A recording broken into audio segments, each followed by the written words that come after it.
தற்கொலைகளா இப்பதான் புசியானந்தன் இருந்து ஒரு கால் வந்துச்சு. 10 மணிக்கு ஒரு மிகப்பெரிய ஆர்ப்பாட்டம் இருக்குடா தம்பி, மெயினா லேடிஸ் எல்லாத்தையும் திரட்டினு நம்ம முக்கு ரோட்டுக்கு வந்துடுறான்ட்டாரு. ஆமா தம்பி, எங்களுக்கும் போன் வந்துச்சு.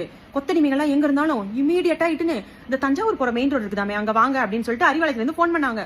போராட்டமா? ஓ, காவேரி இஷ்யூக்காக போராடுறோமான்னு கேட்டேன். இல்லன்ட்டாரு. வீட்டுக்காக குழந்தைங்க எல்லாம் போராடிட்டு இருக்காங்களே அவங்களுக்கு சப்போர்ட் பண்றோமான்னு கேட்டேன். அதுவும் இல்லன்ட்டாரு. வேற என்ன போராட்டத்துக்கான மேட்டரா இருக்கு? ஓ, நம்ம கொள்கை தலைவர்களை பத்தி எதிர்த்து பேசியிருந்தா கூட நம்ம மன்னிச்சிடலாம். ஆனா யார பத்தி பேசியிருக்காங்க அந்த கூட்டத்துல?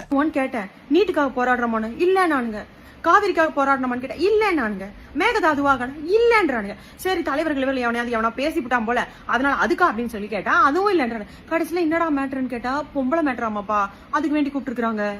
மத்த போராட்டம் கூட பண்ணாம போனா இந்த வரலாறு நம்மள மன்னிச்சிரும். ஆனா இதுக்கு நம்ம போராடலன்னு வைங்க, வரலாறு நம்மள மன்னிக்கவே மன்னிக்காது.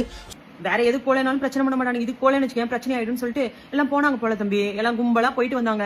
அதுவும் வேற அடுத்த கட்சி ஆளுங்களை வேற கூட்டிட்டு போயிருக்காங்க போல. அவங்க அங்க போய் டிஎம்கே ஒளிகன் கத்துறானுங்க, கலைஞர் ஒளிகன் கத்துறானுங்க, ஸ்டாலின் ஒளிகன் கத்துறானுங்க.